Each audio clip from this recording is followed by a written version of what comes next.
I'm Lori Silverman. Early on in my career, I had the opportunity to work with one of 5 companies affiliated with W. Edwards Deming in the total quality industry. As I tell people, I had one statistician connected to my left hip and one statistician connected to my right hip. And that's where I really learned that data needs to have a voice. Over the last couple of decades, I've been very fortunate to have my career move into the areas of strategic planning, strategic thinking, as well as how to help organizations improve performance and to grow what it is that they're doing. Thank you for making the time to be on Humans of Data Science. It's really great having you here. I noticed on your LinkedIn profile, you call yourself the Shift Strategist. So I do wanted to, ask, what does that mean, and tell us more about that. Well, I think that what has dawned on me in my career is that there are 3 things that have to shift, both for individuals and for organizations. First is that we need to have a shift in the way that we think. And so over the course of my career, what I have discovered is that I'm very good at disrupting where organizations are due to my academic affiliations, and I'm bringing in new and different ideas. Those shifts in thinking, though, have to get translated into shifts in behavior. And when we make that shift in behavior, then what we have the opportunity to do is to shift results in organizations. Great. Do you have an example of how that's worked in the past? Sure. So early on in my career, I had the opportunity to work for an operating company that was the cash cow of Chevron. And the leader of that organization, he and I came into the same room at the same time. He came in one door and I came in another. I was a new consultant to the organization. And he said to his executives, I think our luck has run out. And we need to figure out a way to profoundly change this business to embrace data and to understand what the data is telling us, so that in the next 5 to 10 years, we have the opportunity to survive. Now, you can imagine his executives around the table are looking, we don't need to change anything. We're already doing really well. But what he was able to instill in them over the first couple of months of his tenure was this profound need to change the way they thought about their business, to change the way they thought about the marketplace, and to not deal in the realities of today, but to literally step into the future and say, oh my gosh, if this is what's coming, then we need to change the way we think, the way we behave to get different results. And they actually did that. They changed every single aspect of their business, from the brand itself to understanding the way that work flowed, to the number of operating units they had, to the job descriptions that people held, to the work that they did on a daily basis. It was probably one of the most amazing projects I was a part of. Wow. Thank you for sharing that. That's great. Okay, so you've written 5 books. First of all, congratulations. That's a huge achievement. Thank you. I know the latest one you wrote was Business Storytelling for Dummies. So I do want to hear more about that. Kind of, why did you write it? Who's the audience? What can people get out of this book? And where can people get this book? Well, the story behind that book is actually quite interesting. It starts with me standing in the top floor of a co-op unit in Harlem, looking out the window at this most amazing view of all of Lower Manhattan, saying to a housekeeper, this should be the view when I write my next book. And she said to me, well, what would that book be? And I said, I'm sorry, my publisher isn't honoring the 2nd book on my contract.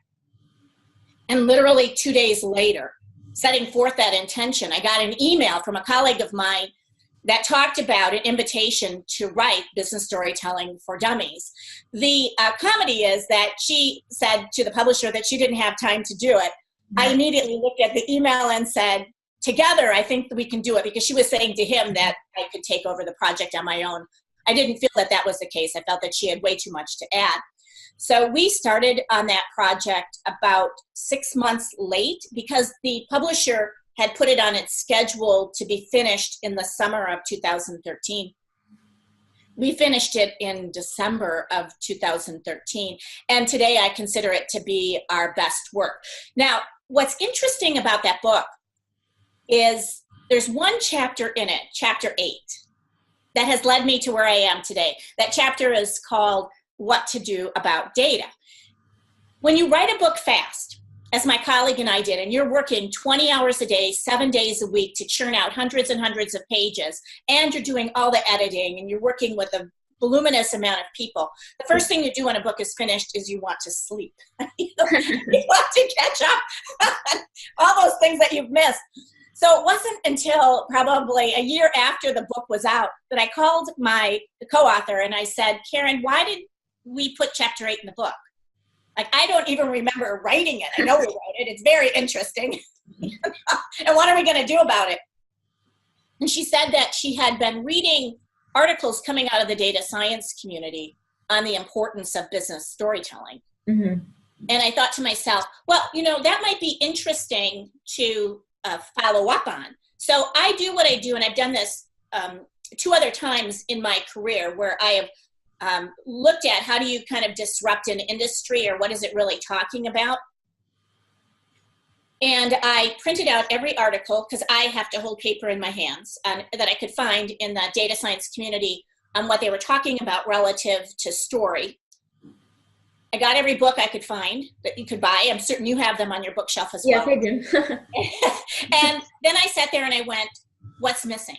What are they telling me, and what's missing? And what I discovered in that process is that there were 3 things, and from my perspective as a strategist, that were missing from the what was being written. The first one was what I call definition of story. The way that data science defines a story, which is a data visualization, is not the way we in business storytelling define a story.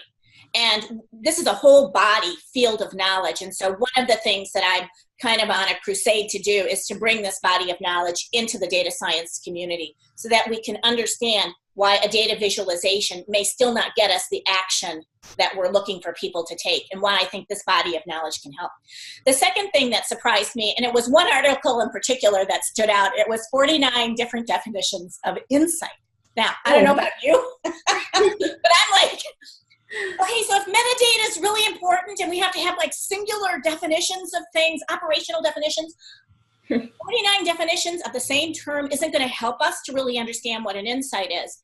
Yeah. So I was just really fortunate at the time that I was in the process of creating a strategic thinking course, a graduate level course for Golden Gate University on strategic thinking. And I kid you not, I had a book I wanted to use as a textbook from 1999. I opened it up, pages 90 and 91, and there was a researched definition of what insight meant. Oh, there you go. I know, and I'm like, oh my gosh. I have since found, in fact, as last night, because I'm developing a course on data and insight for Ubiquity University as we talk. Gary Klein has an amazing, amazing video, a TED video on YouTube that talks about this as well. But we have to figure out what really an insight is. And so in my work, I talk about 3 different types of insights. And then the third thing that I felt was missing, that I think is what I call my legacy work today, is there wasn't a framework for talking about, very simply, to anyone in an organization, what the steps are from going from data to insight to action to conversation with people to get them to actually do something different and get results. And so I sat back and I said, I could let someone else develop that framework, or I could take everything I've learned in my entire career and apply it.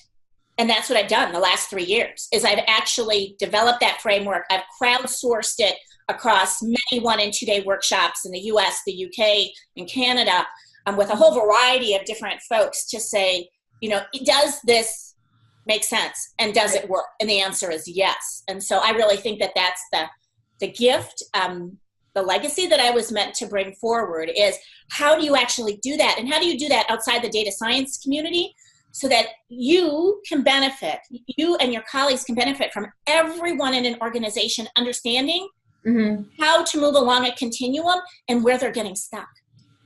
So where can people find more information about this framework that you they can contact me on LinkedIn.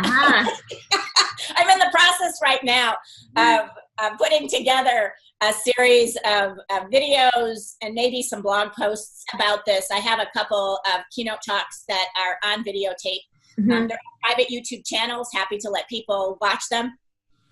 I haven't released them yet to the world because I'm really thinking about the best way to language to get people to truly appreciate all of the contributions. Because when you crowdsource something, there's so many different voices. It's not just my own that I want to bring forward and give credit to. So 2019 is going to be a great year, I think, for me and for others, because then we'll get to take advantage of the learning that I have been privileged and very honored to have gotten in front of all of these different audiences. Great. Well, I look forward to seeing that come from you. So here's 2019. Yes, thank you. Okay, so the next question I have for you is, what advice would you give to aspiring data scientists? This is going to be a hard one to hear. And the reason I say this is because one of the privileges of age, and I turned 60 in August of this year, is that you get to see patterns or trends in the business community. And I would say, plan on your career being obsolete. And people are going to go, oh my gosh, how could this woman say that, right? That's blasphemy. How could you say that, Lori? How could you say that, right? But I see my wonderful, wonderful statistician friends who I worked with 30 years ago, who we had all this runway to do work, and then it shut down. And now there's this amazing renaissance in organizations and this amazing desire to learn this. Yeah. But businesses go through these ebbs and flows. And so what I would encourage them to do is a couple of things. One is learn the business of the business and embed yourself in the business, where the actual decisions are being made. Find yourself business leaders who truly, truly want to embrace your work and attach to them, and just go through the business with them and help them to understand how they can benefit from your work. Second, learn strategic thinking. Right now, my observation, like if you look at data, insight, and then action, data to insight, which is the data science, data analytics piece, is all very analytical thinking. But as soon as you start talking about different types of insights, that becomes strategic thinking. And we are not giving that any voice yet in the community. You have got to learn strategic thinking. This is synthesis. This is analysis. This is taking things apart. This is putting things together and seeing things that don't exist. And so this is a very, very different skill set. Put yourself in situations and learnings, talk to people who understand strategic thinking. And then the third piece I would say to them is, learn the field of organization development. Within that field, we know how to make change happen, and we know how to make change happen really fast. But a lot of the techniques that people like my colleagues and I are familiar with using aren't even in some of the textbooks today. They've gotten lost along the way, and there has to become a renaissance in that too. And I think that it's not enough just to want to do good work and to help the organization to really find the insights and data and bring those forward. You have to know how to shift culture. As much as you want to stay away from that, I understand. Yeah. You don't want to learn it, right? Then you either need to find people like me or others who have that background and that knowledge to help. Because again, organizations go like this in terms of their interests. Yeah. And we've seen them love data, and then we've seen them back away from it. Now we're seeing them have this renaissance again. So I think that would be my advice. And I know a lot of people are going to say, she's wrong. And that's No, that's great advice. I agree. I think especially number one about the business, I think there's definitely a gap between the data scientist and then the business leader, and we need to close that gap. Yes, absolutely. Absolutely. All right, Lori. So the last question I have for you today is all about you and what you like to do outside of work. Oh, what I like to do outside of work. I am a music aficionado. I am that person who 5 years ago showed up at Coachella Music Festival on my own, and with 125,000 people who are in their 20s going, these are my peeps. I love being in settings like that. So if I have the opportunity, I am out. I live within a block of the Las Vegas Strip, so I am in a music-friendly area. Within a 3-month period of time, I think it was last year, I counted the number of concerts I went to. It was over 50. Whoa. Yeah, and I'm a particular fan, and this surprises a lot of people, of rap, hip hop. I mean, you know, tell me that Kendrick Lamar is going to be here, and I'm probably the first person to buy a ticket. Although I do move into other types of genres of music. Yeah. Probably not so much country as I do in terms of my rap, hip hop, my R&B. Like that, but I adore music. I think it has a message for us, and the messages are really profound and very powerful. And so I love to be in crowds of people where that energy is present. And I will be back at Coachella in April of this year, the second weekend. So if anyone wants to try and find me, just look for the woman with the red hair who's wearing a backpack, and likely she's dancing by herself. Oh my goodness, that's awesome. I love it. Well, thank you so much, Lori. This has been great. Thank you again for making the time to do this. And thank you very much. Have a wonderful holiday. Thank you. You too.